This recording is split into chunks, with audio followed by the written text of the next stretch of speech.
Hello aspirants, మరి previous క్లాస్లో మౌర్య సామ్రాజ్యానికి సంబంధించి ఈ ఆర్థిక వ్యవస్థ అనేది ఎలా ఉంది అని చెప్పేసి మాట్లాడుకున్నాం. మరి ఈరోజు క్లాస్లో ఈ మౌర్య సామ్రాజ్యానికి సంబంధించి మత విధానం అంటే రిలీజియస్ కాన్సెప్ట్ అనేది ఎలా ఉంది అనేది చూద్దామండి. మరి సాధారణంగా మౌర్య సామ్రాజ్య పాలన జరిగేటప్పుడు ఆదరణ పొందినటువంటి ప్రధాన మతాలుగా మనం జైన మతాన్ని, అలాగే బౌద్ధ మతాన్ని, అలాగే అజీవక మతాన్ని చెప్పడం జరుగుతుంది అండి. ఎందుకు అంటే మౌర్య సామ్రాజ్య చక్రవర్తులు ఎవరైతే ఉన్నారో వీళ్ళు ఒక్కొక్కరు ఒక్కొక్క మతాన్ని అవలంబించడం, దానికి పోషించడం అనేది జరుగుతుందన్నమాట. అయితే వీటితో పాటు మన బ్రాహ్మణ మతం, అలాగే హిందూ మతానికి సంబంధించిన దేవతలు ఎవరైతే ఉంటారో అంటే స్కంద, విశాఖాది దేవతలు అనగా మన విష్ణువు, అలాగే శివుడు, అలాగే ఇంద్రుడు, వీళ్ళని కూడా ఆ సమయంలో పూజించేవారని. ఇక్కడ ఆశ్చర్యకరమైన విషయం ఏంటి అంటే వీళ్ళను కొంతమంది గ్రీకులు కూడా పూజించేవారు అని చెప్పేసి మనకి పతంజలి ఎవరైతే ఉన్నారో ఆనాటి చరిత్రకారుడైనటువంటి పతంజలి మనకి తన యొక్క రచనల ద్వారా తెలియజేయడం జరుగుతుందండి. మరి పతంజలి రాసిన ఇంపార్టెంట్ నోటబుల్ వర్క్స్ ఏంటి అండి అంటే ప్రధానమైన పుస్తకాలుగా మనం మహాభాష్యం, అలాగే యోగ సూత్ర, వీటిని మాట్లాడుకోవడం జరుగుతుందండి. ఏంటండి మహాభాష్యం, అలాగే యోగ సూత్ర. అయితే మన కొంతమంది భారతీయులు కూడా ఈ గ్రీకు దేవతలు ఎవరైతే ఉంటారో అంటే చూడండి, ఇక్కడ గ్రీకు దేవతలు ఎవరైతే ఉన్నారో వీళ్ళే హెరాక్లన్, అలాగే డయోనిస్, అలాగే జెసియోస్, వీళ్ళనమాట. అయితే వీళ్ళు గ్రీకు దేవతలు, వీళ్ళని కూడా కొంతమంది భారతీయులు పూజించేవారు అని చెప్పేసి మనకి చరిత్ర అనేది చెప్తుందండి. అయితే చూడండి, ఇక్కడ డయోనిస్ అనేవారు ఎవరైతే ఉన్నారో ఈయన ఇంకెవరో కాదు, ఆనాటి మన శివుడి యొక్క రూపమే అని చెప్పేసి మనకి ఇండికా అనే పుస్తకం ద్వారా మెగస్తనీస్ మనకి తెలియపరిచాడండి. ఈ డయోనిస్ అనే రూపాన్ని మనకి పంజాబ్ ప్రాంతం ఏదైతే ఉందో ఆ ప్రాంతంలో పూజించేవారు అని చెప్పేసి కూడా ఈ మెగస్తనీస్ ఇండికా పుస్తకం ద్వారా మనకి తెలియచేయడం అనేది జరిగిందనమాట. ఓకే, మరి ఇప్పుడు ఏంటండి జైన మతం, బౌద్ధ మతం, అజీవక మతం, వీటి కోసం మాట్లాడుకుంటే చూడండి, ఇక్కడ ఈ జైన మతం అనేది ఏదైతే ఉందో దీనికి ప్రధానంగా మౌర్య సామ్రాజ్యంలో ఆదరణ పొందినటువంటి వ్యక్తులు ఎవరు అంటే చంద్రగుప్త మౌర్యుడు, అంటే మన సీజియం. ఈ సీజియం ఎవరైతే ఉన్నారో ఈయన మౌర్య సామ్రాజ్యాన్ని స్థాపించిన చక్రవర్తిగా మనం చెప్పుకుంటాం. మరి ఇతనికి జైన మతాన్ని బోధించిన వ్యక్తి ఎవరు అంటే భద్రబాహు అండి. ఎవరండి? భద్రబాహు.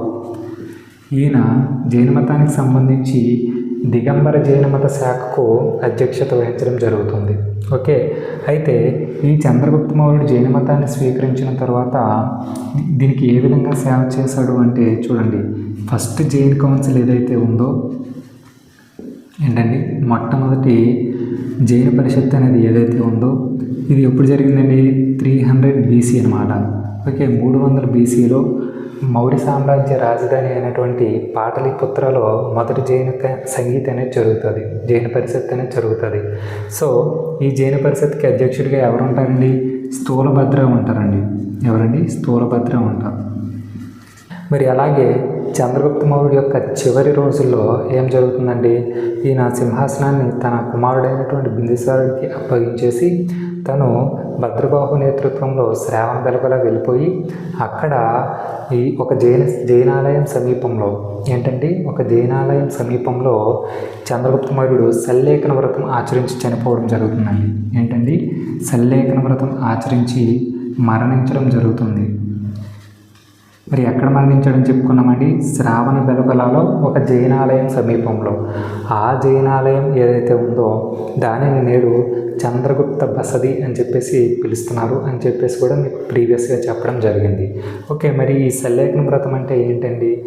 అన్నపానీయాలని మానేసి అంటే కఠోరమైన ఉపవాస దీక్షను చేసి శరీరాన్ని కృషింపచేసి మరణించడాన్ని ఏమంటామంటే సల్లేఖన వ్రతం అని చెప్పేసి పిలవడం జరుగుతుంది.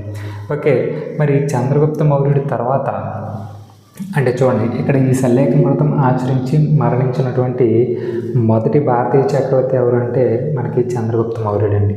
ఓకే, మరి ఈ జైన మతానికి సంబంధించి ఈ సామ్రాజ్యంలో ఉండే ఇంకొక రాజు ఎవరు అంటే సంప్రతి అండి. ఎవరండి? సంప్రతి. ఓకే, ఇతనికి ఈ జైన మతాన్ని బోధించిన వ్యక్తి ఎవరంటే సుహస్తిన్ అండి. ఎవరండి? సుహస్తిన్, లేదంటే సుహస్తి అని కూడా కొన్ని చోట్ల మెన్షన్ చేస్తారు. ఓకే, ఈ సంప్రతి ఎవరైతే ఉన్నారో ఇతని యొక్క తాత అయినటువంటి అశోకుడు, అంటే సంప్రతి ఎవరండి? Grand son of Ashoka, grand son of Ashoka అన్నమాట.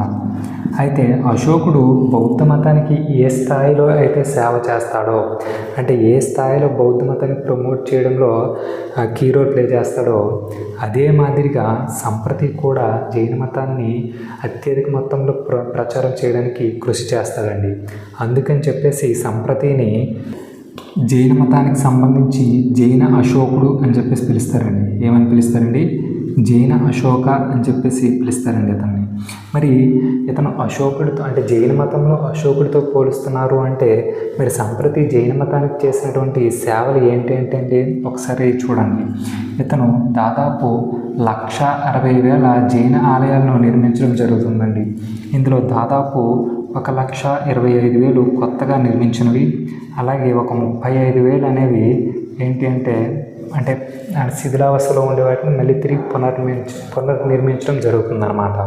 ఓకే, అలాగే ఇతను జైన సన్యాసులు ఎవరైతే ఉంటారో అంటే జైన సాధువులు లేదంటే సన్యాసులు, వీళ్ళందరినీ కూడా ఈ జైన మతాన్ని ప్రమోట్ చేసే నేపథ్యంలో ఆర్యేతర ప్రాంతాలుగా పిలువబడే ప్రాంతాలకు ఏంటండి ఆర్యేతర ప్రాంతాలకు ఈ సన్యాసులందరినీ పంపించి జైన మతాన్ని ప్రచారం చేయండి అయ్యా అని చెప్పేసి చెప్తారు. మరి ఆర్యేతర ప్రాంతాల్లో భాగంగా మన ఆంధ్ర ప్రాంతం, అలాగే తమిళ ప్రాంతం, అలాగే కర్ణాటక ప్రాంతం, అలాగే సెంట్రల్ ఏషియాలో కూడా ప్రమోట్ చేస్తాడనమాట.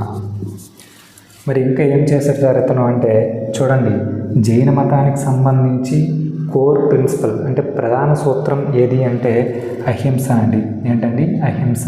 మరి ఈ అహింసను ప్రధాన బిందువుగా చేసుకొని ఈయన ఎవరో సంప్రతి కొన్ని పశు సంరక్షణ కేంద్రాలను ఏర్పాటు చేస్తారండి.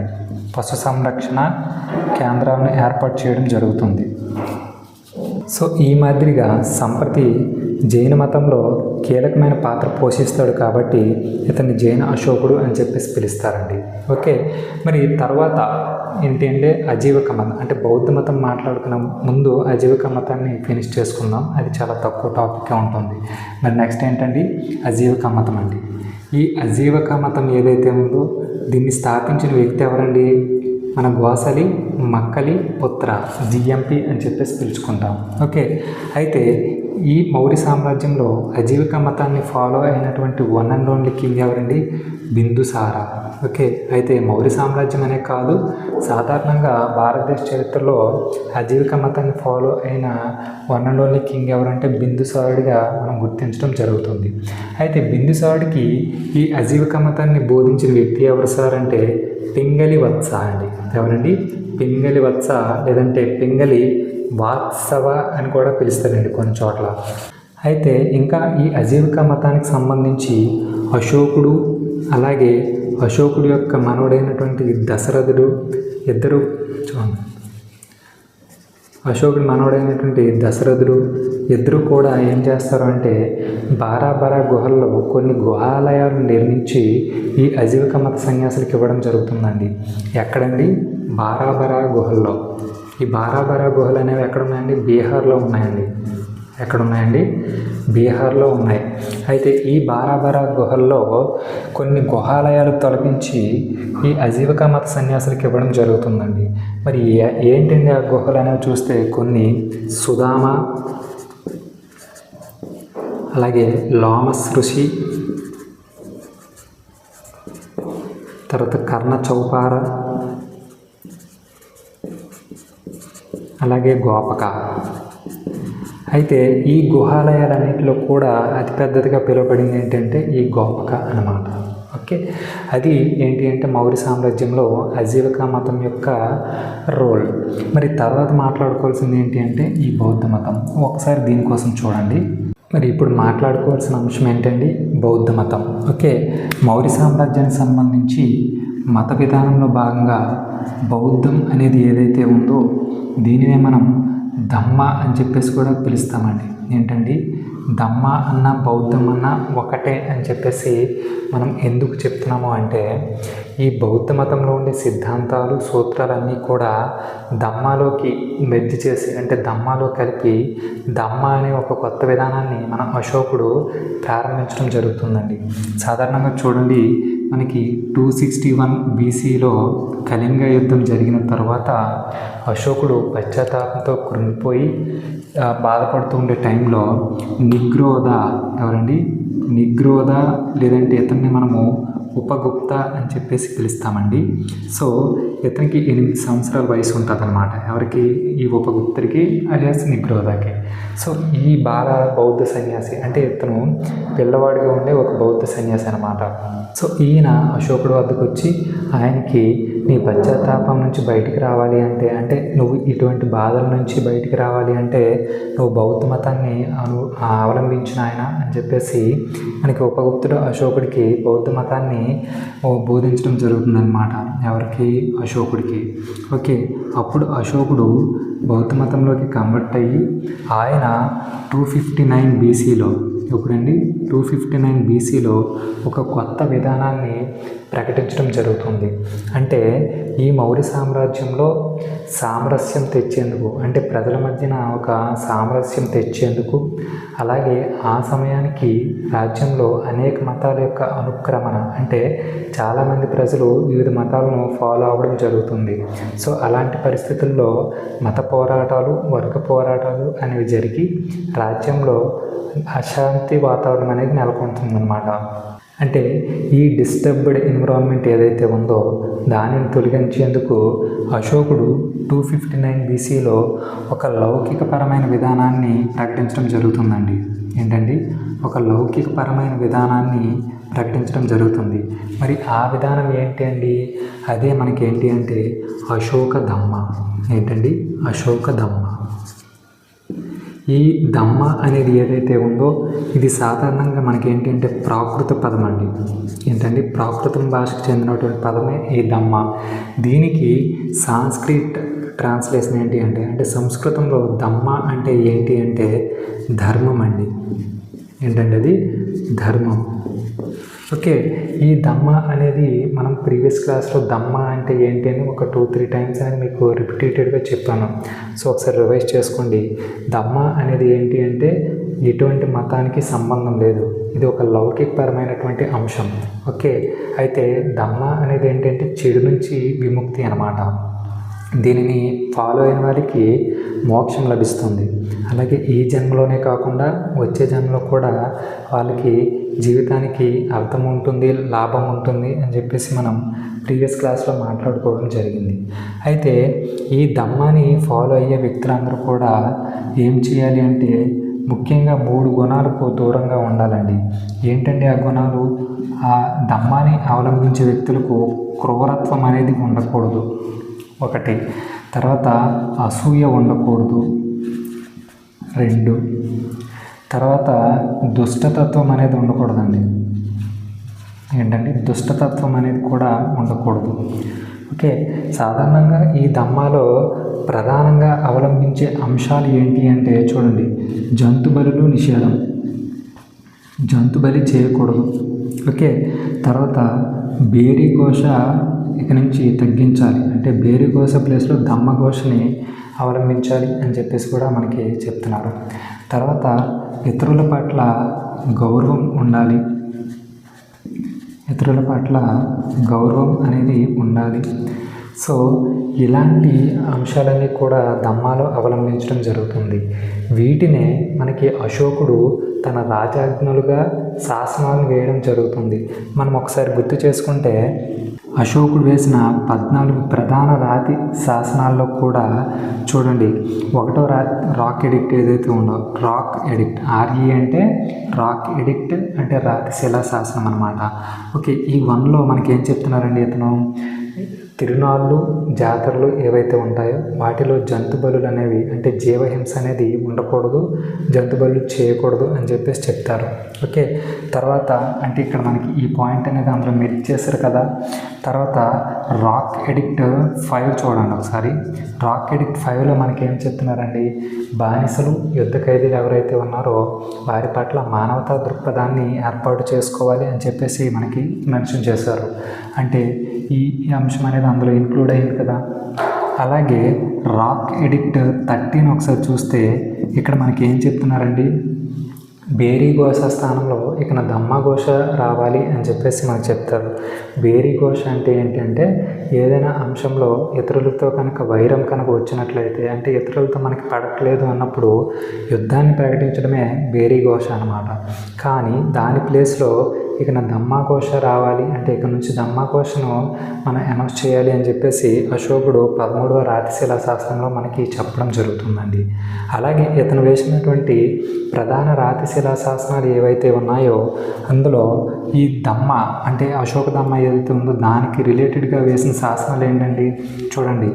రాక్ ఎడిక్ట్ 8 ఇందులో ఏం చెప్తున్నారు, నేను విహారయాత్రల కంటే దమ్మయాత్రలకి ప్రయారిటీ ఇస్తాను అని చెప్పేసి మనకు చెప్పడం జరుగుతుంది.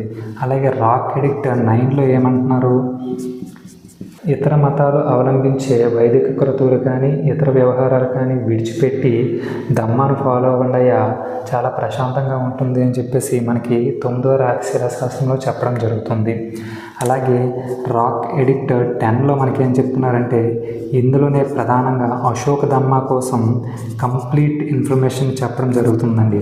అసలు అశోక దమ్మా అంటే ఏంటి అనేది మీరు తెలుసుకోండియా అని చెప్పేసి 10వ రాతిశిలా శాసనాన్ని రాజాజ్ఞగా వేయడం జరుగుతుందండి. అలాగే తర్వాత రాక్ ఎడిక్ట్ 11లో మనకి ఏం చెప్తున్నారండి, అయ్యా ఈ దమ్మా అనేది ఎలాంటి మతానికి సంబంధించినది కాదు, ఇది ప్రధానంగా ఏంటి అంటే మోక్షాన్ని ప్రసాదించే ఒక వరం లాంటిది, దీన్ని ఫాలో అయితే నీకు ఈ జన్మలోనే కాదు వచ్చే జన్మలో కూడా లాభం ఉంటుంది, అందుకు మీరు ఈ దమ్మాని అవలంబించండియా అని చెప్పేసి మనకి 11వ రాతిశిలా శాసనంలో చెప్పడం జరిగిందండి. మరి అలాగే 13వ రాక్ ఎడిక్ట్ ఏదైతే ఉందో అంటే 13వ రాతిశిలా శాసనం ఏదైతే ఉందో అందులో బేరీ ఘోష స్థానంలో దమ్మా ఘోషని ఇక్కడి నుంచి అవలంబించాలి అని చెప్పేసి మనకి చెప్పడం జరిగింది. ఆ అంశమే ఇక్కడ దమ్మాలో భాగంగా ఉంది అన్నమాట. ఓకే, సో ఇలాంటి ఈ దమ్మాలో మనం ఇప్పుడు మాట్లాడుకునేవి ఏవైతే ఉన్నాయో వాటికి మౌర్య సామ్రాజ్య పరిభాషలో కొన్ని పదాలు అంటే కొన్ని నేమ్స్ అనేవి ఉంటాయి. సో అదేంటి అనేది ఒకసారి చూడండి. ఇక్కడ చూడండి, దమ్మాలో ఉండే ప్రధానమైన అంశాలు అంటే ఇవన్నీ కూడా మనం ఆల్రెడీ మాట్లాడుకున్న విషయాలే, కాకపోతే మౌర్య సామ్రాజ్యం యొక్క పరిభాషలో వీటికి కొన్ని రకాల పేర్లనే ఉంటాయండి. మనకి ఎగ్జామ్ పాయింట్ ఆఫ్ వ్యూ ఎలా అడుగుతారంటే డైరెక్ట్ సెంటెన్సెస్లో కాకుండా ఇలా వాటికి ఉండే నామం అంటే నేమ్ని ఇచ్చి దాని యొక్క మీనింగ్ ఏంటి అని చెప్పేసి అడుగుతారండి. అంటే ఫర్ ఎగ్జాంపుల్ దమ్మాలో ఉండే సంప్రతిపత్తి అనే అంశానికి అర్థం ఏమిటయ్యా అని చెప్పేసి అడుగుతారు.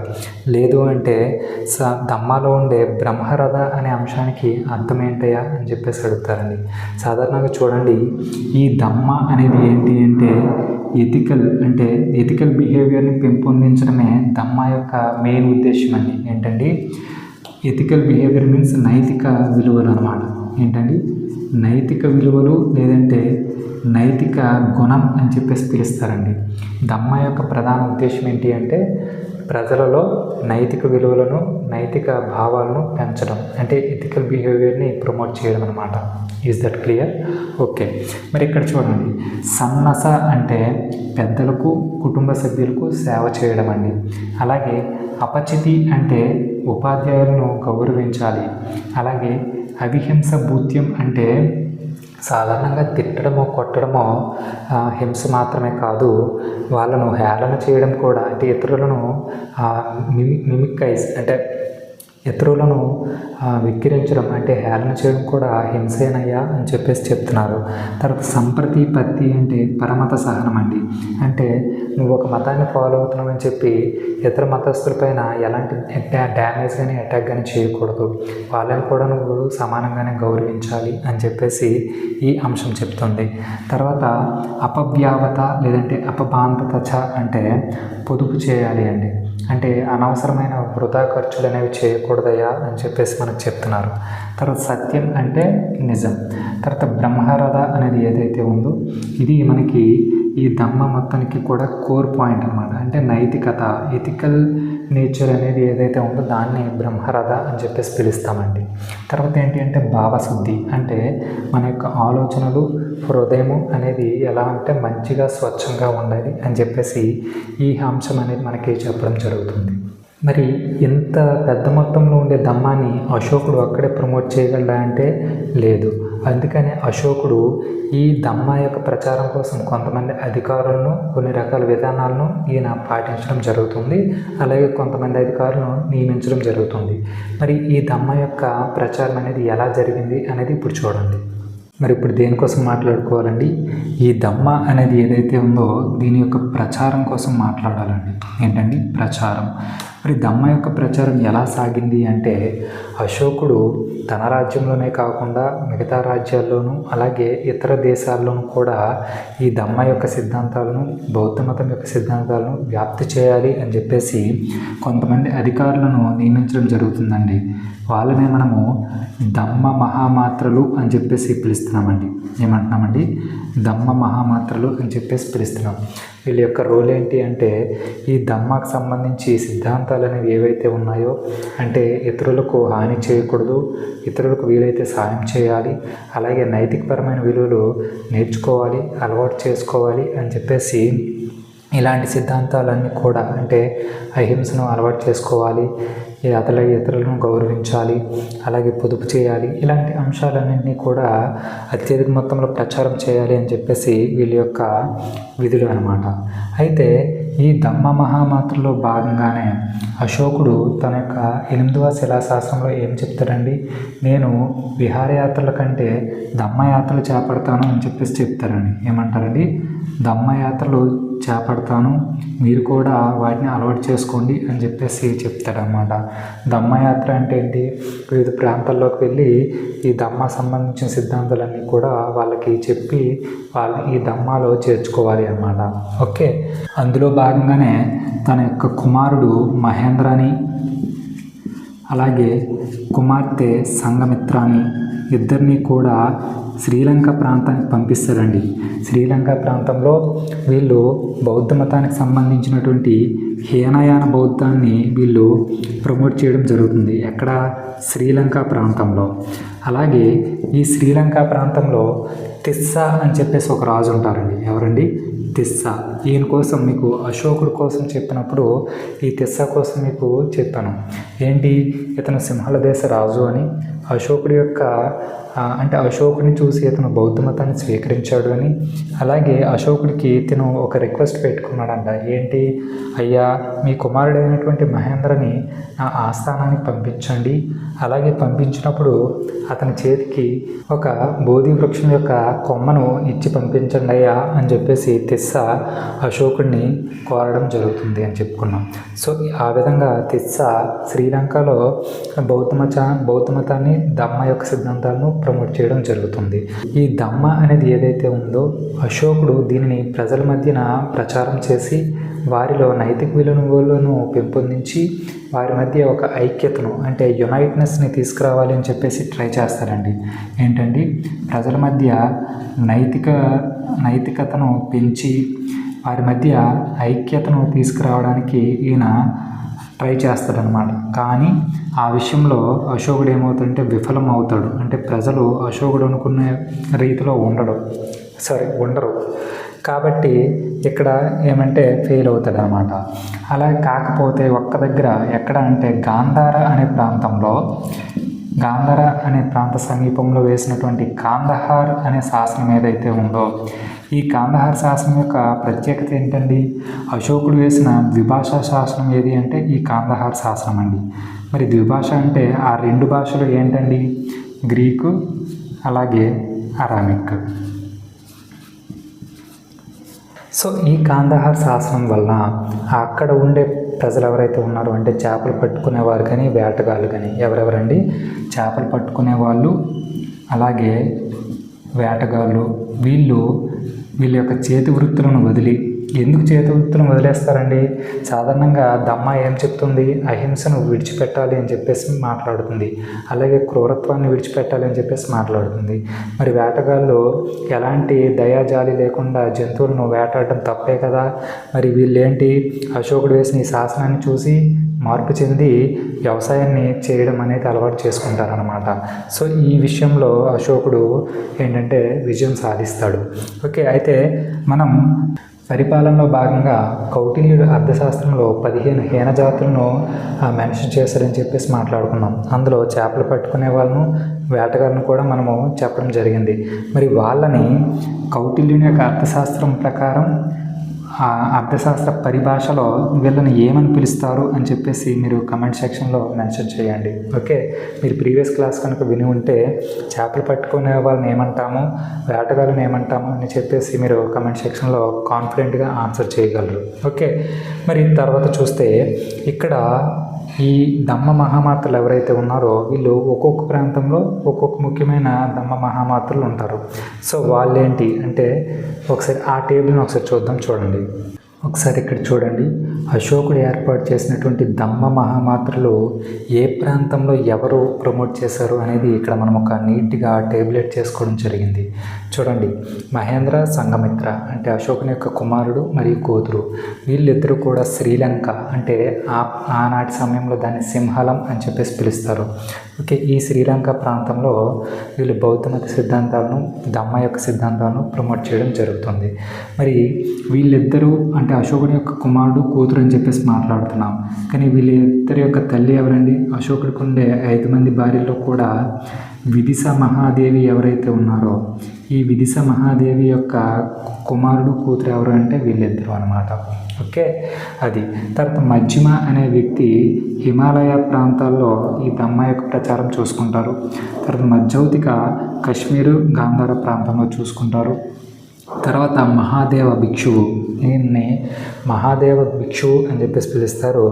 ఇతను మైసూరు, తర్వాత ఆంధ్ర ప్రాంతం, మహిష మండలం. సాధారణంగా ఈ మైసూరు అనేది ఏదైతే ఉందో దాన్ని మహిష మండలం అని చెప్పేసి కూడా పిలుస్తారండి.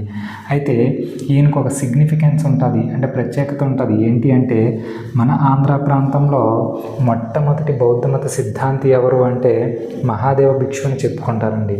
ఇతన్ని అశోకుడు మన ఆంధ్ర ప్రాంతానికి పంపించాడు అని చెప్పేసి మనం ఏపీ హిస్టరీలో భాగంగా బౌద్ధ మతం కోసం మాట్లాడుకునేటప్పుడు ఈ పాయింట్ చెప్పుకుంటాం. సో కంగారు పడొద్దు.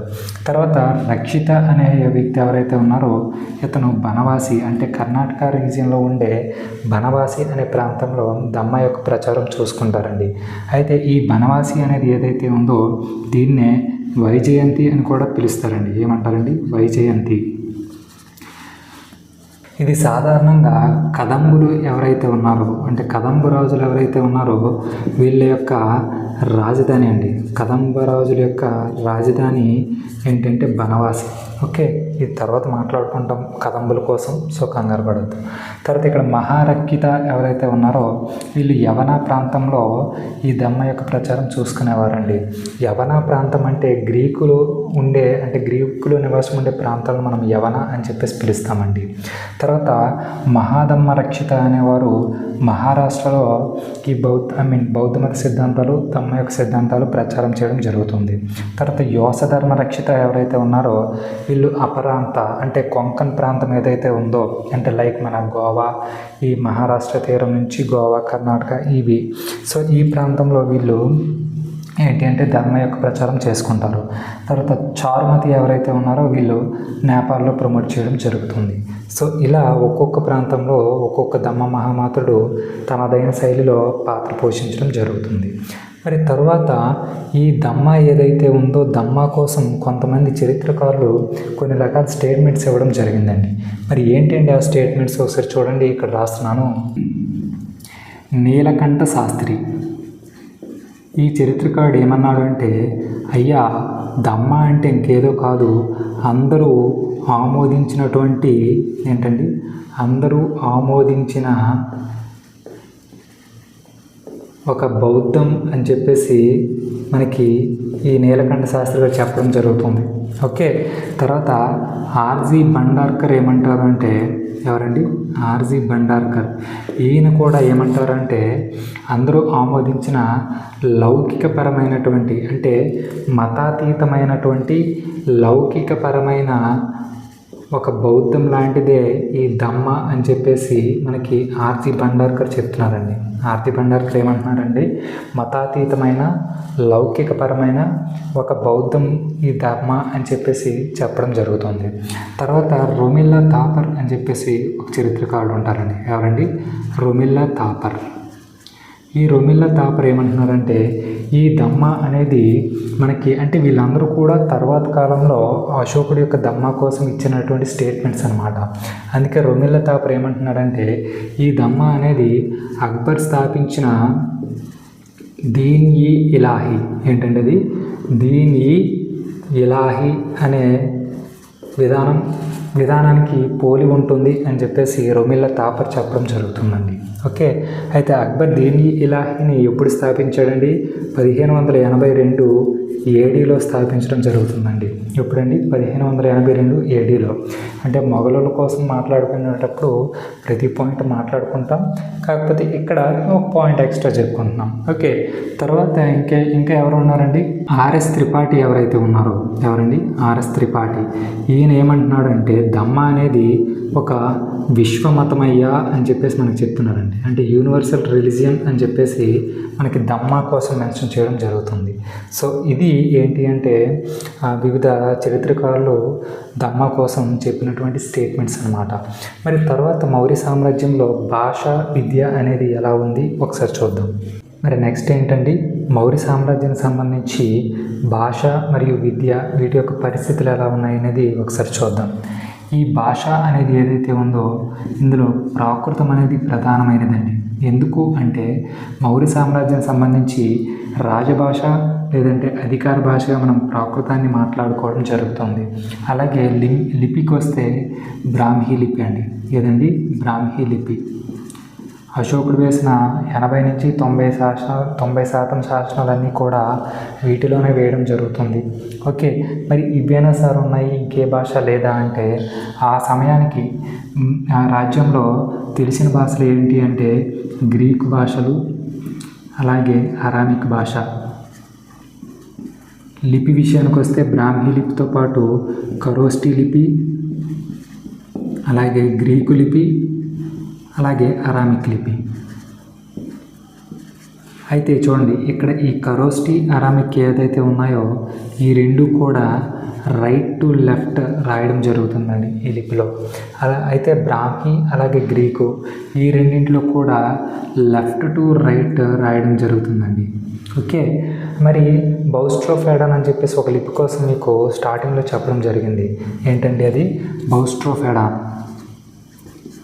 ఈ బౌస్ట్రోఫేడాన్ అంటే ఏంటి అనేది మీకు ఒక 3-4 పాయింట్స్లో నీట్గా వివరించాను.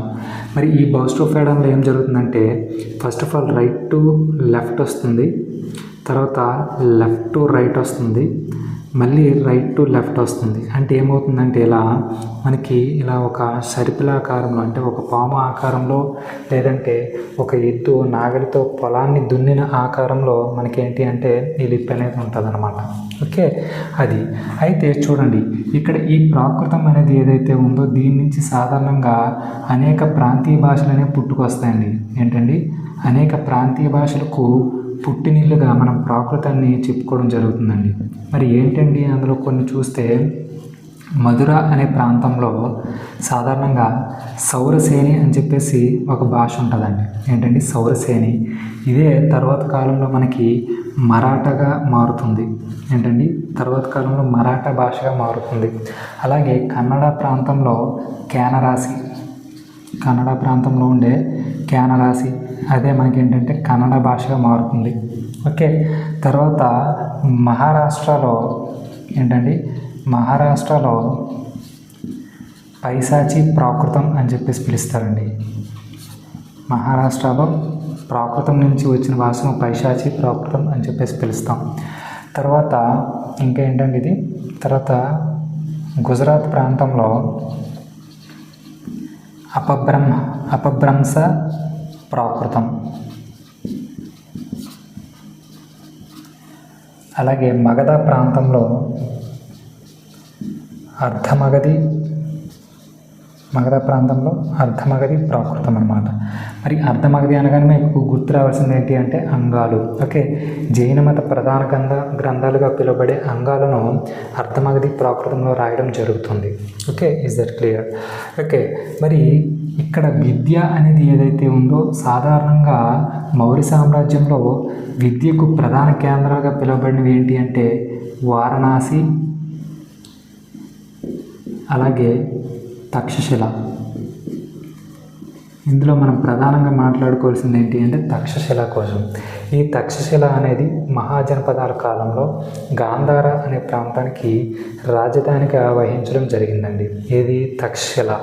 ఓకే, మరి ఇలాంటి ఈ తక్షశిల ప్రాంతంలో ఏర్పాటైన విశ్వవిద్యాలయం కోసం మొట్టమొదటిసారిగా మెన్షన్ చేసింది ఎందులో అంటే రామాయణంలో అండి. అందులో అండి రామాయణంలో అంటే వాల్మీకి రాసిన రామాయణంలో ఈ తక్షశిల విశ్వవిద్యాలయం కోసం మొట్టమొదటిగా మెన్షన్ చేయడం జరిగింది. ఏమని మెన్షన్ చేశారండి? ఈ తక్షశిల అనే ప్రాంతాన్ని రాముడి యొక్క సోదరుడైనటువంటి భరతుడు తన యొక్క కుమారుడైనటువంటి తక్ష పేరు మీదుగా ఈ యొక్క విశ్వవిద్యాలయాన్ని ఏర్పాటు చేశాడు అని చెప్పేసి మనకి అందులో మెన్షన్ చేయడం జరిగింది. అయితే ఈ తక్షశిల అనేది చాలా ఇంపార్టెంట్ అండి. ఆనాటి సమాజంలో ఈ తక్షశిలకు ఉన్నటువంటి పేరు ఏంటంటే యాన్షియంట్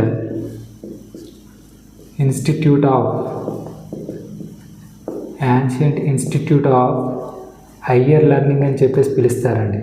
ఏమంటారండి? Higher learning. అలాగే ఇంకా ఏమని పిలుస్తారండి? దీన్ని ఇండియన్ ఆక్స్ఫర్డ్ అని చెప్పేసి పిలుస్తారండి.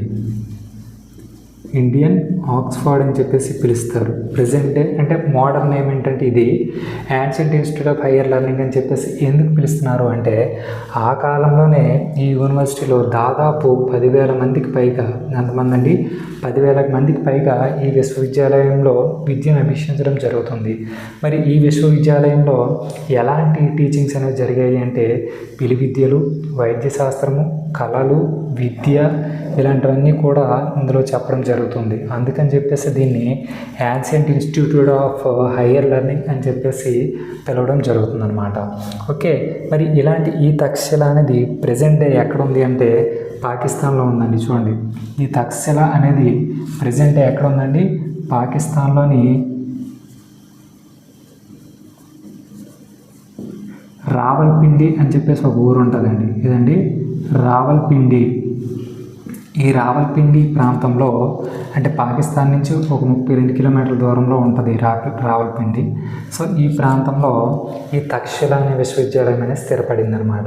మరి చరిత్రలో చూసుకుంటే ఇదే విశ్వవిద్యాలయం నుంచి మనకి చరకుడు, పాణిని, జీవకుడు, అలాగే ప్రసేనజిత్తు, అంగుళిమాల, అలాగే మన చంద్రగుప్త మౌర్యుడు కూడా, అలాగే కౌటిల్యుడు, వీళ్ళందరూ కూడా ఈ యూనివర్సిటీ నుంచి వచ్చిన విద్యార్థులే. ఓకేనండి, అది. మరి తర్వాత చూసుకుంటే మరి ఇలాంటి ఈ విద్యా కేంద్రాల్లో మనకి నేర్పిన విద్యలు ఎలా ఉన్నాయో ఒకసారి చూడండి. అనీక్షకి అని చెప్పేసి ఒక విద్య ఉంటుందండి. ఏంటండి? అనీక్షకి. ఈ అనీక్షకి అంటే ఏంటి అంటే తత్వశాస్త్రం, సాంఖ్యశాస్త్రం, అలాగే యోగా ఇలాంటివన్నీ కూడా ఈ విద్యలో భాగంగా చెప్పడం జరుగుతుంది. ఒకటి. తర్వాత వార్త అని చెప్పేసి ఒక రకమైన విద్య ఉంటుందండి. ఈ వార్త అనే విద్యలో ఏం చెప్తారు అంటే వ్యవసాయం ఎలా చేయాలి, అలాగే పశుపోషణ అనేది ఎలా చేయాలి, లేదంటే వాణిజ్యం అంటే వ్యాపారం ఎలా చేయాలి అని చెప్పేసి కూడా మనకి ఈ విద్యలో మనకి చెప్తారనమాట. ఓకే, అది. తర్వాత ఏముందండి? త్రయి అని చెప్పేసి ఒక విద్య ఉంటుందండి. ఏంటండి? త్రయి లేదంటే త్రయం. ఓకే, ఈ విద్యలో ఏం చెప్తారు అంటే మనకి అంటే వేదాలు అనేవి ఏవైతే ఉన్నాయో అంటే ఋగ్వేదం, యజుర్వేదం, సామవేదం, అథర్వణ వేదం, ఈ మూడింటిలో కూడా ఒక అథర్వణ వేదాన్ని పక్కన పెట్టి ఈ ఋగ్వేదము, అలాగే యజుర్వేదము, అలాగే సామవేదము. ఈ మూడింటిని కలిపి మనం ఏమంటామంటే వేదత్రయం అని చెప్పేసి పిలుస్తామండి. ఏమంటామండి? వేదత్రయం. సో వీటిని మనకి టీచ్ చేసేది ఏది అంటే ఈ త్రయి అనే విద్య అనమాట. అయితే ఒకసారి ఇక్కడ త్రయం లేదంటే త్రయి అనగానే ఒక వర్డ్ గుర్తొచ్చింది. ఏంటి అంటే సారత్రయం అని చెప్పేసి ఒక పదం గుర్తొచ్చిందండి. మరి ఏంటండి సారత్రయం అనేది నాకు కమెంట్ సెక్షన్లో మెన్షన్ చేయండి. అంటే మీరు ప్రీవియస్ క్లాసెస్ని రివిజన్ చేస్తున్నారా లేదా అనేది నాకు అర్థం అవ్వాలి కదా. మరి ఈ సారత్రయం అంటే ఏంటి అనేది నాకు కమెంట్ సెక్షన్లో మెన్షన్ చేయండి. అలాగే ఇంకొకటి ఏంటి అంటే ఇక్కడ 3 అయ్యాయి కదా. 4వది ఏంటి అంటే దండనీతి అండి. దండనీతి అంటే తెలుసు, ఎలాంటి తప్పుకు ఎలాంటి శిక్ష వేయాలి. ఓకే, ఈ పై 3 విద్యలకి సంబంధించి పర్యవేక్షణ ఇవన్నీ కూడా మనకి ఏంటి అంటే ఇందులో ఉంటాయన్నమాట దండనీతిలో. ఓకే, మరి ఇక్కడ భాషా విద్య కోసం మాట్లాడుతున్నాం కాబట్టి ఒక పాయింట్ చెప్తాను వినండి. అదేంటి అంటే మౌర్య సామ్రాజ్య రాజుల యొక్క పాలనా కాలంలో చేయబడినటువంటి ఒక ముఖ్యమైన బౌద్ధ రచన ఏంటండి? మీకు అందరికీ తెలుసండి. ఏంటండి అది? అభిధమ్మ పీఠిక. అభిధమ్మ పీఠిక, అలాగే కథావత్తు. ఏంటండి? కథావత్తు. మరి అభిధమ్మ పీఠిక కోసం ఏమేమి తెలుసండి? ఒకసారి రివైజ్ చేసుకోండి.